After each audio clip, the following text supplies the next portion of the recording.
Hello everyone. So in this video we can discussing about the article 6 to 11. So మనందరికీ తెలుసు article 5 to 11 deals about citizenship.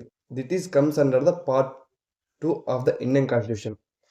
So నేను article 5 గురించి previous వీడియోలో డీటెయిల్గా explain చేశాను. So that is article 5 deals about the introduction of citizenship. So ఈ వీడియోలో మనం ఆర్టికల్ 6 to 11 డీటెయిల్గా ఎక్స్ప్లెయిన్ చేసుకుందాం. So this is the simplest articles in the constitution. So let's begin our video. First of all, article 6. So article 6 deals about citizenship of migrants from Pakistan. So as మనందరికీ తెలుసు after independence తర్వాత మనకి India అనేది 2 టైప్స్గా divide అయింది. One Pakistan and another one India. So మనం ఈ divide అయిన తర్వాత మనకి పాకిస్తాన్ నుంచి ఇండియాకి మైగ్రేట్స్ ఉన్నారు, ఇండియా నుంచి పాకిస్తాన్కి మైగ్రేట్ అయ్యే వాళ్ళు ఉన్నారు. సో ఆర్టికల్ 6 ఏం చెప్పిద్ది అంటే పాకిస్తాన్ నుంచి ఇండియాకి వచ్చే వాళ్ళకి సిటిజన్షిప్ ఎలా వస్తుందో చెప్తుంది. సో దీన్ని 2 టైప్స్గా డివైడ్ చేశారు. నెంబర్ 1 కేటగిరీ వచ్చేసి మైగ్రేటెడ్ బిఫోర్ 1948, అంటే 1948 జూలై 19 ముందు వచ్చిండే వాళ్ళకి ఆటోమేటికల్లీ ఇండియన్ సిటిజన్షిప్ వస్తుంది.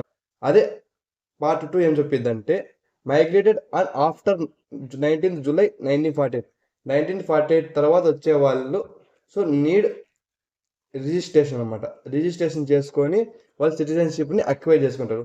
So this is the deals about article 6. So next article వచ్చేసి article 7. Article 7 deals about disqualification of migrants to Pakistan. So ఇందుకు చెప్పే కదా, సో పార్టీషన్ అయిన తర్వాత ఇండియా నుంచి పాకిస్తాన్కి వెళ్ళే వాళ్ళు ఉంటారు.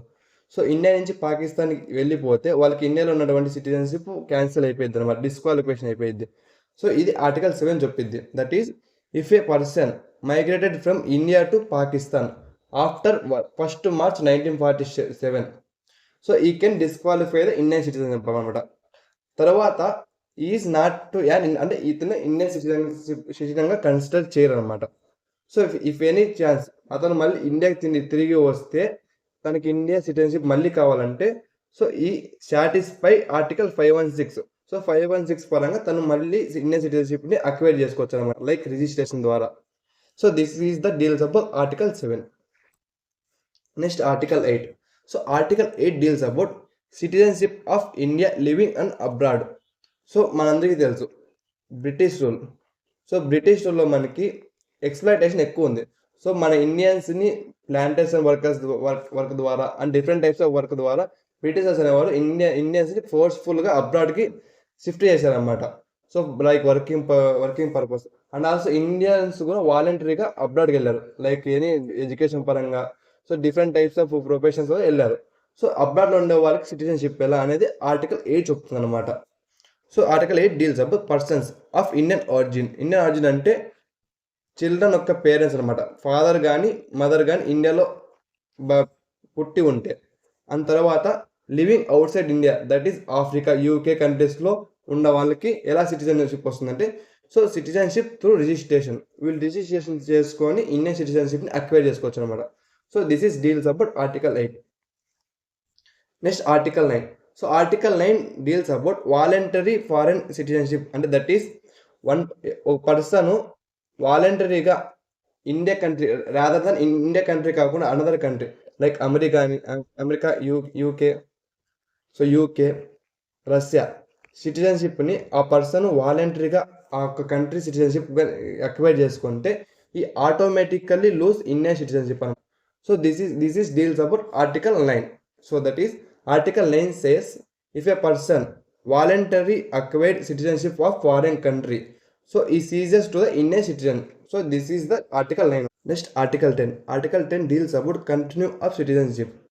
So if any person article 5 నుంచి 9 ఒక్క రూల్స్ పరంగా సిటిజన్షిప్ అక్వైర్ చేసుకుంటే ఆ పర్సన్ ఇండియన్ సిటిజన్షిప్గా కంటిన్యూ అవ్వచ్చు అనమాట. So this can deal about article 10, that is any person who became a Indian citizen under the article 5 to 9. So he will be continue to be a citizen of India, but that is subjected to the law made by parliament అనమాట. So parliament different types of law చేస్తుంది, like acquire of the citizenship control చేయడానికి. So దాన్ని base చేసుకొని article 10 అనేది మారుతుంటుంది అనమాట. So this is deals about article 10. Next వచ్చేసి article 11. Article 11 deals about the parliament power of the over citizenship. So article 11 totally comes under the parliament control. So parliament article 11 పరంగా సిటిజన్షిప్ని amend చేయొచ్చు, change చేయొచ్చు and different like ఇక్కడ provide చేసినటువంటి acquire citizenship, termination citizenship, regular citizenship, make citizenship class. So ఇవన్నీ article 11 పరంగా parliament create చేస్తుంది.